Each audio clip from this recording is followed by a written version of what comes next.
Neste 25 de março de 2024, a primeira Constituição brasileira completa 200 anos. Como nos conta a história, foi neste mesmo dia, em 1824, que o imperador Dom Pedro I apresentou a Carta de 1824, a primeira das 7 constituições do Brasil. Essa carta instituiu uma monarquia constitucional hereditária e representativa no Brasil. Foi ali que separaram os poderes em judiciário, legislativo, executivo e moderador. Esse moderador, como vocês bem sabem, já não existe hoje, mas na época ele permitia que o imperador controlasse os poderes, ele nomeava juízes, escolhia senadores, vetava leis e dissolvia assembleias legislativas. Eu sou Sara Ghanimi e hoje converso com Rodrigo Saravia Marinho, advogado, mestre em Direito Constitucional, diretor executivo do Instituto Livre Mercado e autor do livro A História do Brasil pelas Suas Constituições. A obra, inclusive, foi semifinalista no Prêmio Boletim da Liberdade de 2023, concorrendo na categoria de Obra do Ano. Rodrigo, muito obrigada por aceitar nosso convite, conversar com a gente aqui no Boletim da Liberdade. E eu já vou te pedir para começar dando esse panorama aí, né? 7 constituições no Brasil. A gente sabe que, por exemplo, nos Estados Unidos eles fizeram uma e desde a primeira está ali até hoje. O que isso representa e diz sobre o Brasil, Rodrigo? Vou lhe dar uma notícia ruim, Sara. Na realidade, são 8 constituições, porque a emenda constitucional 69, a época de lançamento, foi tratada como uma constituição. Então, eu vou ter Constituição 1824, é pior ainda. 1934, 37, 46, 67, emenda constitucional 1/69, que foi construída pelo Pedro Aleixo mais 3 representantes das Forças Armadas, e depois a Constituição de 88. Nós temos em média uma Constituição a cada 25 anos, esse é o número que se coloca, esse é o número que se apresenta, esse é o absurdo que nós temos até hoje na Constituição, das Constituições do Brasil. Isso gera, por óbvio, uma absurda insegurança jurídica, uma dificuldade para os meios, empresários, sociedade, pessoas entenderem qual a regra do jogo cabível, gerando uma série de problemas.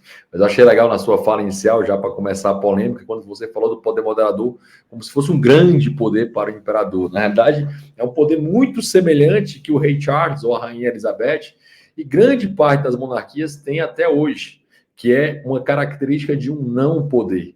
Né, a fala da Sarinha foi como estatística, né? Ela demonstra algumas coisas, mas esconde os detalhes ou o principal.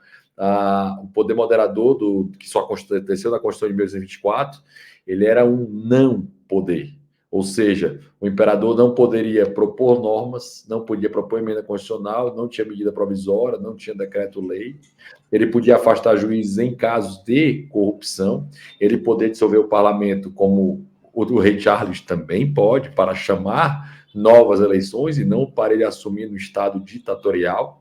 Era uma monarquia absolutamente liberal, parlamentarista, e liberal, para quem não sabe, é o contraponto ao absolutismo, né, a centralização do poder executivo, como sonham alguns e muito hoje, uma valorização muito grande do parlamento brasileiro, e assim como era na Inglaterra, como é na Inglaterra até hoje, o imperador ele nomeava os seus senadores, assim como a Câmara dos Lordes até hoje é nomeada pela nobreza inglesa até a presente data, exatamente por entender que uma vantagem imensa que a coroa dá, que é a estabilidade, ou seja, a longevidade. Eles não estão preocupados com a próxima eleição, mas com a próxima geração. E sendo muito claro, esse poder não existe mais desde 1889, quando aqueles irresponsáveis deram um golpe da República em 1889. Aí sim, golpistas, canalhas, salafrários, deram um golpe da República em 1889, numa quartelada ridícula,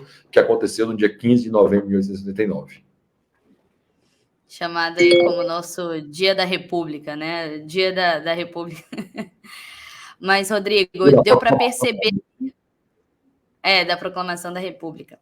Deu para perceber aí, né, que você tem uma preferência muito grande, né, por essa Constituição, defendeu aí com muita garra e, inclusive, defendendo a questão de ser uma monarquia liberal, né, e tudo mais. E aí queria que você trouxesse para a gente aqui, né, que você comentasse por que defender tanto, né? Por que você acredita tanto nessa primeira Constituição, nessa Carta de 24, nessa Carta de 24? Primeiro, alguns pontos importantes para entender essa carta de 1824, né, e trazer ela para a realidade. Primeiro ponto, ela é a Constituição mais longeva do Brasil. Ela é uma Constituição que ela poderia estar em vigor até hoje. Alguns vão falar que essa Constituição foi uma Constituição outorgada. Em 1823, quando a Constituinte fez uma Constituição não liberal, né, longe de ser liberal como gostaríamos, apesar de parte dela ter sido aproveitada, Dom Pedro I não concordou com essa Constituição e fez uma Constituição bem mais liberal que a Constituição de 1824.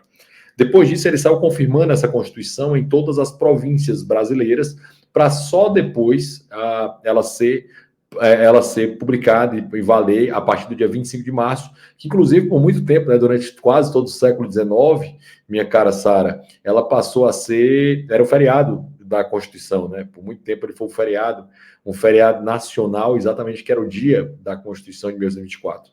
Ela é uma Constituição absolutamente bem estruturada, bem escrita, bem desenhada. Ela já traz liberdade religiosa, né, desde o seu começo. Ela traz a possibilidade de igualdade entre as pessoas desde o seu começo, né, porque não pode ser esquecido claramente isso, que havia ainda escravidão no Brasil, desde sempre, né, como havia no planeta, e o Brasil foi fazendo várias leis até chegar à Lei Áurea, tão defendida pela monarquia brasileira, tão defendida pela família imperial brasileira, né, a família dos Bragança, até chegar na Lei Áurea. Né? Antes disso, nós tivemos várias leis em que caminhavam para o fim da escravidão. Foi um processo nessa sequência até ela, de fato, acabar definitivamente com a proclamação da Lei Áurea em 1888.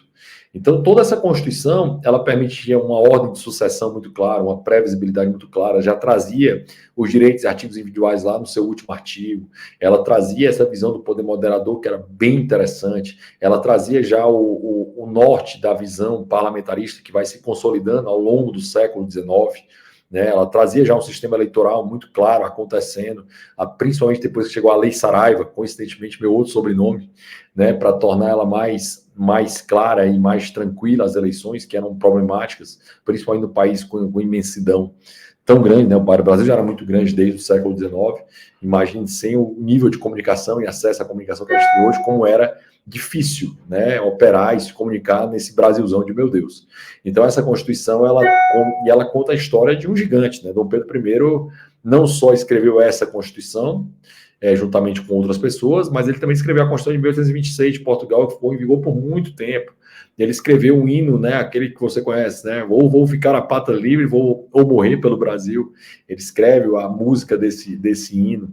Ele, Leopoldina, desenha a lindíssima bandeira do Império Brasileiro, brasão belíssimo do Império Brasileiro, café com tabaco, com o brasão junto da família de Orleans e Bragança. E uma curiosidade, né, do verde e do amarelo, né? Muitas vezes foi dito que o verde era das florestas e o amarelo era do ouro. Uma mentira escancarada. O verde era da família Bragança, o amarelo era da família Habsburgo, do qual Dona Leopoldina, a primeira chefe de Estado brasileira, foi ela. A segunda foi Isabel, a terceira que foi Dilma Rousseff, né? Elas comandaram esse país por alguns momentos durante a ausência do Dom Pedro I ou Dom Pedro II, para que elas pudessem fazer a gestão do Brasil, a gestão imperial do Brasil durante esse período. E lembrando que o Brasil era considerado para o mundo como um símbolo de estabilidade, de tranquilidade, enquanto toda a América Espanhola vivia um caos violento de derrubadas, golpistas, né, guerras civis violentas acontecendo em toda a América Latina. E então, como vocês viram aí, o Rodrigo trouxe vários spoilers, né, do que tem aí dentro do livro dele, A História do Brasil pelas Suas Constituições.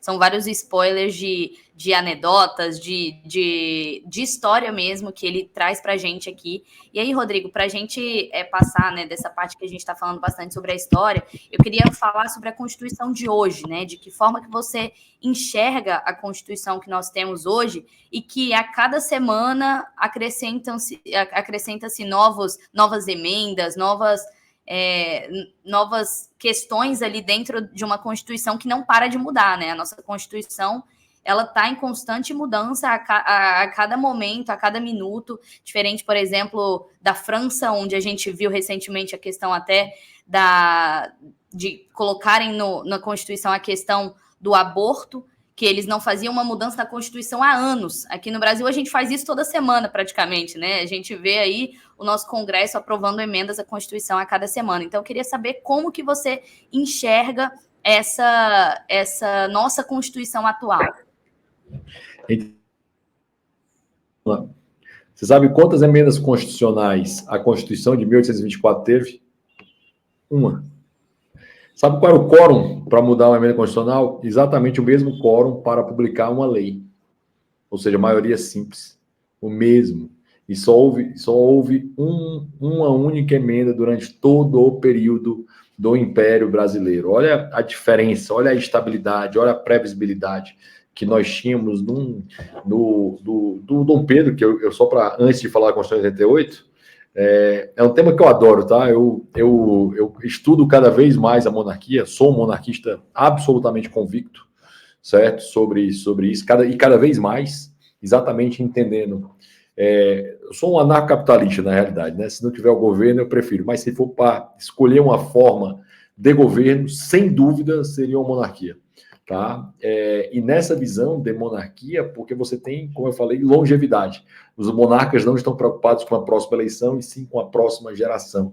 E isso faz toda a diferença, toda, né, para isso. Então só teve uma, né? A nossa Constituição de 88 é ruim, ela é horrorosa, ela é confusa, ela é contraditória, ela não consegue ter coesão, é uma Constituição absolutamente corporativista, que tinha um objetivo central de aumentar salários, de aumentar benefícios de servidores públicos. Ela é uma Constituição bem ruim, é uma das piores constituições. Ela só não é pior do que as constituições autoritárias, né? Porque o Brasil teve constituições absolutamente autoritárias. A Constituição de 1974 falava em educação eugênica, cria de um ditador, canalha, assassino, que só governou com o parlamento durante 3 anos. O parlamento foi fechado de 30 a 34, de 37 a 45, certo? O Brasil teve 30 vezes o parlamento fechado durante a República. Sabe quantas vezes o parlamento foi fechado durante o Império? Nenhuma, certo? Sabe quantas pessoas foram censuradas por fazer charge de Dom Pedro II? Nenhuma. Sabe, tinha um Alexandre de Moraes lá para fazer os absurdos que comete hoje? Nenhuma vez. Exatamente por entender que pessoas que estão, até a fala do próprio Alexandre de Moraes, né? Pessoas que estão na posição de poder podem e devem ser criticadas. Dom Pedro II tinha uma opinião muito clara e franca sobre isso. Muito diferente do canalha assassino Getúlio Vargas lá. E em 88 nós chegamos a uma Constituição, como eu falei, muito ruim, com mais de 132 emendas constitucionais. Ela foi modificada 132 vezes. E eu acho que ela deveria ser modificada ainda mais, mas na hora que a gente chega lá com 308 votos, liberais, conservadores, revogar grande parte da Constituição Nacional. Então, a última emenda aí para revogar grande parte dela, porque ela é revogável, mas com um detalhe, né? Essa Constituição tem cláusula pétrea. A Constituição de 1824 não tinha cláusula pétrea. Você podia mudar a dinastia dos Orleans e Bragança, na Orleans e Bragança, não, na Orleans e Bragança só depois do Conde D, né? Só dos Bragança.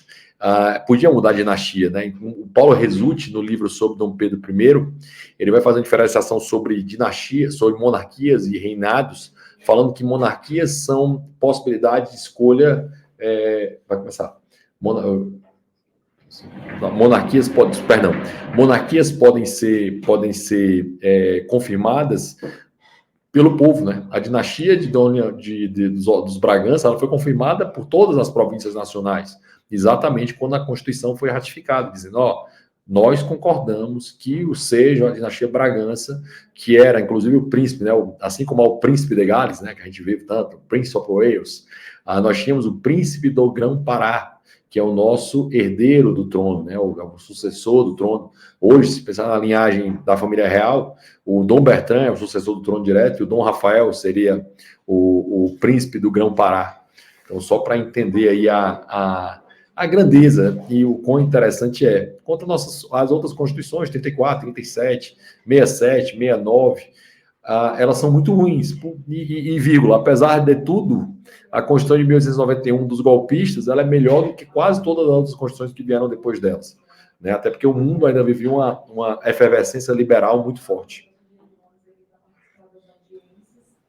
Rodrigo, queria trazer aqui para a gente finalizar esse nosso bate-papo, né, essa nossa entrevista, que a gente até já conversou sobre aquela série The Man in the High Castle, né? Onde é uma distopia que Hitler ganhou a guerra. E agora eu comecei a assistir também uma nova série que é For All Mankind, que é uma outra distopia, que é e se a Rússia tivesse atingido o fundo. Exatamente. Não, e se a Rússia tivesse ganho. Se a Rússia tivesse chegado à Lua antes. E aí é muito interessante pensar nisso, porque algo, né, até trazendo um novo spoiler aí para o pessoal, que o Rodrigo comentou, né, já, é que Mário Covas, ali no hospital, ele decidiu se o Brasil ia ser parlamentarista ou presidencialista. E se tivesse sido parlamentarista, Rodrigo, como que a gente estaria hoje? Sendo sincero, nós caminhamos para isso. Nós já caminhamos. A nossa Constituição é parlamentarista. Só que o parlamento está descobrindo isso agora. O parlamento está começando a descobrir, eu que atuo todos os dias no parlamento, né? O parlamento está descobrindo agora que a Constituição escrita em 88 é parlamentarista. Cada vez mais. Hoje, grande parte, hoje 74% dos projetos enviados pelo Lula para o Congresso Nacional não são nem apreciados, muito menos votados. Certo? 74%, ó. 1 a cada 4 só que é votado. Então, assim, é um número muito baixo, é o pior número da história de qualquer presidente. O que mostra a força do parlamento nacional.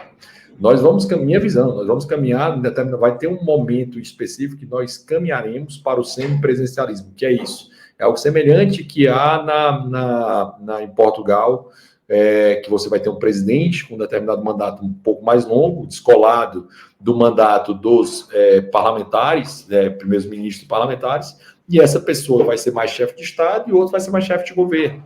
Essa é a tendência natural da nossa Constituição, porque por mais que o Mário Covas e também depois, né, o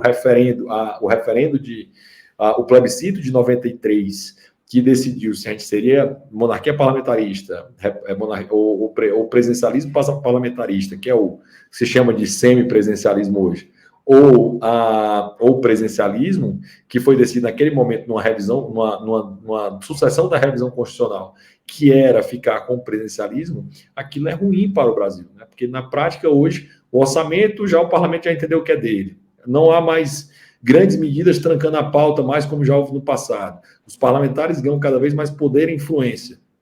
Isso torna natural isso. Nós estamos hoje um adolescente entendendo que ele tem poder, entendendo que ele tem capacidade de buscar ainda mais poder, porque aquilo, a Constituição toda foi estruturada para ser parlamentarista. A medida provisória é uma medida absolutamente parlamentarista, da Itália, copiada da Itália, né? que dá muito poder para o presidente, mas, ao mesmo tempo, na Itália, se ela cair, o gabinete cai. No Brasil não acontece isso, né? E um problema sério no sistema presidencialista, minha cara Sara, é que ele é muito inflexível, né? Ele é muito estável. Só que quando você tem um impeachment, a instabilidade é tremenda. Por sua vez, o sistema parlamentarista ele é instável, mas a sucessão dela não gera crise. Quando perde os tentáculos do poder o determinado parlamentar, isso não gera uma crise. Né? Isso é mudado de uma forma muito tranquila, sem gerar uma crise institucional e sem travar o país. Só está mudando o governo porque ele não tem mais suporte popular. Perfeito. Rodrigo, só uma perguntinha rápida, só para saber. Se pudesse, seguiria para a 9ª Constituição ou prefere manter essa mesmo? Não, vamos revogar o que tem nessa. Vamos ter 308 deputados, vamos ter aí os 3/5 da Câmara, 3/5 do Senado e vamos fazer 50, eu acho que são 57 senadores. Vamos ter 308 deputados, 57 senadores, liberais, conservadores e vamos fazer essa mudança. Né? Hoje, né, o movimento liberal teve muito medo durante muito tempo de se dizer que é de direita. Nós estamos à direita, vocês gostando ou não gostando. Né? Estamos à direita, ponto. Certo? Então, vamos fazer a direita liberal, conservadora, aquela que acredita mesmo no livre mercado, não em corporativismo, patrimonialismo, amigos do rei, mas aquela que acredita no livre mercado fazer e chegar lá para revogar a Constituição. Rodrigo, muito obrigada por conversar com a gente. Obrigada por conversar com a gente aqui no Boletim da Liberdade. É sempre uma honra aprender com você, ouvir você. E você que nos assiste, assine o Boletim da Liberdade, acompanhe nossos conteúdos nas redes sociais. Nós vamos deixar aqui também na descrição o livro A História do Brasil pelas Suas Constituições, do Rodrigo Saraiva Marinho, para vocês adquirirem aí. Grande abraço. Muito obrigado, pessoal. Sempre é uma honra, sempre é um prazer. Um beijo grande a Sara, ao Ganime e esses amigos tão queridos que fazem um trabalho sensacional pelo Boletim da Liberdade. Eu sou fã. Beijo.